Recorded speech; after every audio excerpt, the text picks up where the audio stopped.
Salut, c'est Barthélémy. Dans le raz-de-marée d'innovation et de nouvelles applications développées par Canva ou par des partenaires de Canva, j'ai oublié de vous mentionner une petite application pratique qui, sans payer de mine, peut vous rendre de grands services. Je veux parler de l'application Shades qui, à partir d'une photo, d'une couleur, vous sert à extirper une couleur primaire de l'image pour créer une palette de dégradés. Donc, la question qu'on se pose, c'est en quoi consiste plus précisément cette application, en quoi peut-elle me rendre service et surtout, comment l'utiliser. Ce sont les différents points que nous aborderons aujourd'hui dans cette petite vidéo très courte, plus courte qu'à l'accoutumée. Pour contribuer au développement de cette chaîne, merci de cliquer sur le bouton souscription pour ceux qui ne l'ont pas déjà fait. Partagez, dites-moi ce que vous pensez de cette vidéo dans les commentaires. Le but est de créer une petite communauté sympa autour de l'intelligence artificielle de Canva, de Photoshop et de plein d'autres logiciels liés à la productivité et au design graphique. On se retrouve immédiatement sur cette vidéo et sur Canva. Bienvenue sur l'interface de Canva. Pour accéder à l'application dont je vous ai parlé, vous pouvez directement cliquer sur Appli à partir d'ici et vous la trouvez immédiatement là. Voilà, elle signifie de l'application Shade. Sinon, je vous montre la deuxième possibilité. On va déjà créer un document au format publication Instagram et à partir d'ici, vous trouverez l'application Shades dans Appli. Et en descendant ici dans les nouveautés, si elle n'apparaît pas, excusez-moi, vous la trouvez un petit peu plus bas, ici. À noter que lorsque vous vous servez d'application, elles apparaissent également, ça on l'a déjà vu ensemble, dans la barre latérale de gauche, c'est-à-dire ici. Et donc pour nous, elle apparaîtra là. Voilà, pour être tout à fait précis. Alors en quoi consiste cette application ? Eh bien, nous allons cliquer dessus pour voir quelle interface elle nous propose. Alors comme je vous l'ai dit en présentation, cette mini-application qui ne paye pas de mine est très pratique puisqu'elle nous permet de générer à partir d'une couleur primaire une déclinaison des couleurs qui découlent de cette couleur primaire. Alors comment ça marche ? Donc on a déjà parlé du code hexadécimal. Le code hexadécimal est un code composé de 6 caractères, lettres, chiffres qui vous donne la restitution exacte de la couleur souhaitée, ce qui est très pratique, notamment lorsque vous voulez réutiliser la couleur prélevée dans un logiciel pour la réutiliser dans un autre logiciel. Donc ici, si je connais le code hexadécimal souhaité, je peux le modifier ici, et cela aura une répercussion au niveau de la couleur primaire. Donc, plus simplement dit, le code hexadécimal choisi ici sera ma couleur primaire. Donc vous voyez, si je bouge le curseur ici, mon code hexadécimal se modifie et ma couleur primaire est donc celle-là. Alors, ça c'est la première chose. Donc, la deuxième, Add Palette to Design, eh bien, cela va me permettre de récupérer la palette contenant la déclinaison de ce rose à partir donc de la détermination de la couleur primaire. Et il est légitime que vous vous demandiez à quoi sert le fait de générer ce genre de palette. Eh bien, il y a plusieurs possibilités. Bon, par exemple, en tant que graphiste ou concepteur de sites, votre client peut vous demander de partir par rapport à son identité visuelle d'une couleur qu'il aura lui-même définie. Si ce dernier a le code hexadécimal, eh bien, vous pourrez lui proposer à partir de la couleur qu'il aura choisie, la déclinaison de couleurs qui constitueront l'identité globale de son site, de sa plaquette, de sa carte de visite, ce que vous voulez. Et lorsqu'un graphiste en général met en place la charte graphique, il n'est pas rare que celle-ci contienne les couleurs utilisées dans le site.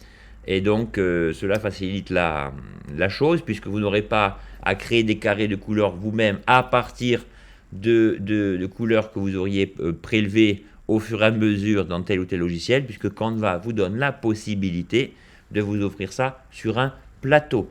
Donc, voilà, je suis le prestataire de service, mon client est là, nous avons rendez-vous, eh bien, je décide de lui proposer une déclinaison de palette de couleurs plus ou moins basée sur la couleur rose, et ainsi, moi, en tant que concepteur, cela m'aidera dans la suite de la création, en étant sûr que je ne suis pas à côté de la plaque par rapport à ce que m'a demandé le client. Le deuxième aspect pratique de cette application est lié au fait qu'elle vous permet de construire vous-même vos propres palettes.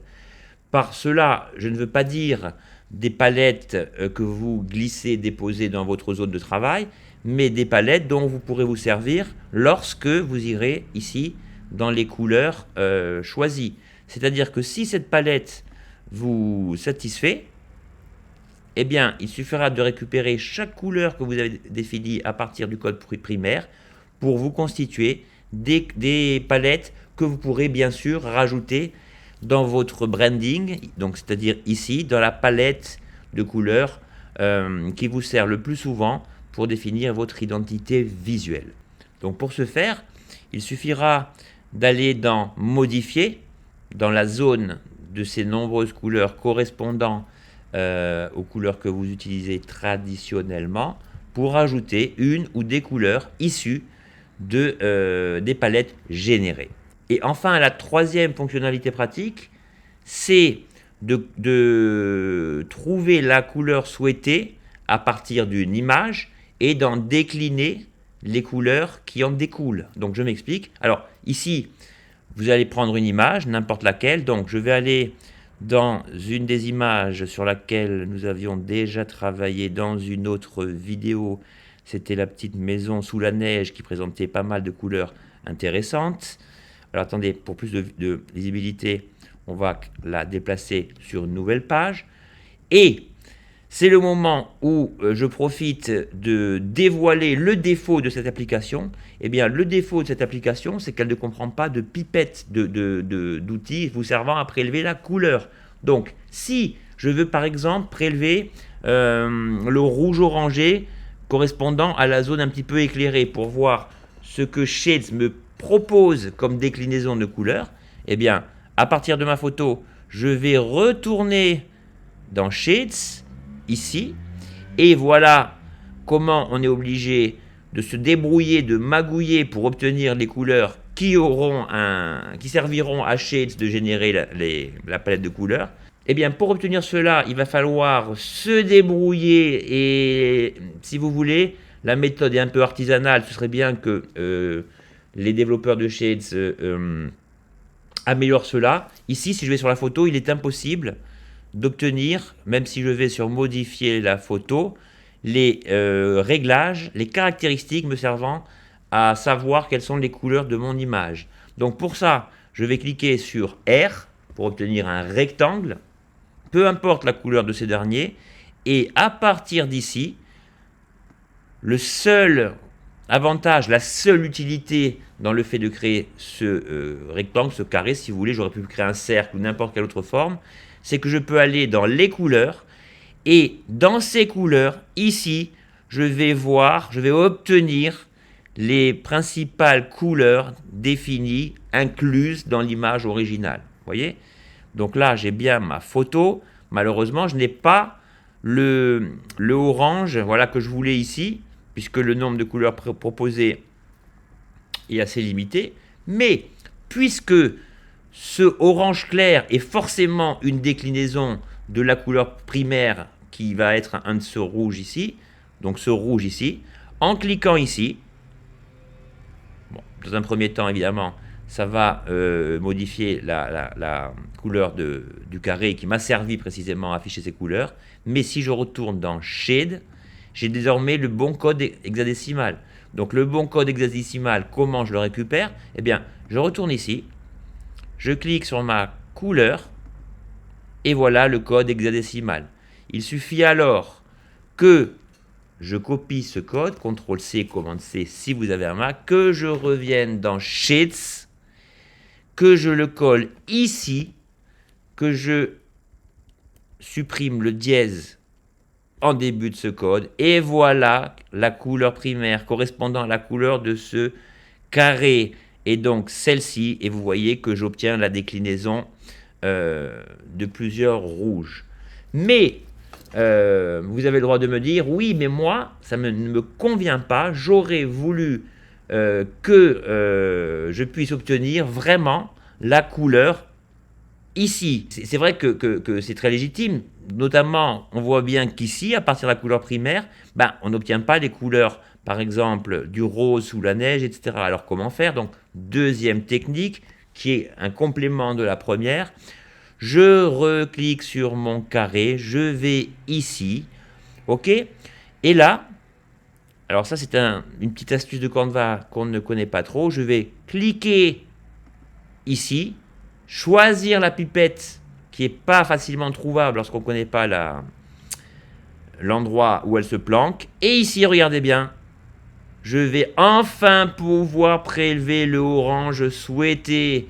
Donc, si je clique ici, mon carré est donc rempli de la couleur primaire qui, en retournant... Pardon, d'abord, j'aurais dû copier le code hexadécimal, je m'en excuse, donc je retourne sur la couleur ici, je copie le code hexadécimal, je retourne sur Shades, je colle mon code hexadécimal ici. Alors, vous voyez, si vous vous trompez, si on oublie d'enlever le dièse, je n'obtiens pas du tout la même chose. Et voilà. Et j'ai ainsi ma couleur primaire correspondant à la zone du mur qui s'est déportée, si vous voulez, à l'intérieur de mon carré. Donc, c'est un petit peu tortueux, comme je vous ai dit, comme méthode. Mais en tout cas, cela nous permet de recueillir le code souhaité. Si je veux la palette correspondante, je peux la rajouter à ma composition. Donc là, par exemple, vous pouvez dire au client, voilà, à partir de la photo que vous m'avez envoyée, je vous propose une déclinaison pardon, de orange qui pourrait servir pour les divers icônes et boutons ou flèches qu'on va intégrer à l'intérieur de ce visuel. Si le client avait voulu une couleur plus rouge, eh bien, on aurait répété l'opération. On aurait créé une petite forme ici. On serait allé là, cliquer sur la forme, prélever la pipette. Et si votre client aurait préféré une déclinaison sur la couleur primaire rouge ici, eh bien, à partir du moment où le rectangle est ici, il suffira d'aller sur, d'abord, prélever le code hexadécimal correspondant, retourner sur Shades, coller celui-ci ici et proposer une deuxième déclinaison de couleur à votre client. Voilà donc le but de cette petite application qui, malgré les apparences, est assez pratique, malgré le fait, comme je l'ai déjà dit, que son talon d'Achille réside dans le fait qu'il n'y a pas de pipette incorporée, mais grâce à la petite méthode que je viens de vous montrer, eh bien, vous pourrez prélever n'importe quelle couleur, générer n'importe quelle palette et fournir à votre client les couleurs justes quand il fera le choix de telle ou telle maquette, par exemple, avec vous. Alors, je rajoute aussi que lorsque vous travaillez sur une composition, le fait parfois d'avoir ici la palette des couleurs souhaitées pour créer une composition à partir de rien n'est pas mal aussi. Par exemple, si j'ai cette palette que je n'ai plus la maison et que je veux créer une déclinaison de forme à partir des couleurs choisies, ben, je vais cliquer sur rectangle, voilà. Je vais recliquer sur rectangle une seconde fois. Voilà. Une troisième fois en faisant glisser ma forme et en maintenant le bouton Shift. Donc là, j'ai une sorte de succession de rectangles. Eh bien, si je veux créer une sorte de déclinaison de ces formes sous forme de dégradé, il suffira que je me rende ici, que je me rende là, que je sélectionne cela pour mon premier carré, que je sélectionne mon second carré, que je choisisse, grâce à ma pipette, la déclinaison suivante qui est celle-ci. Alors, j'ai mal sélectionné mon carré, voilà. Donc, la pipette.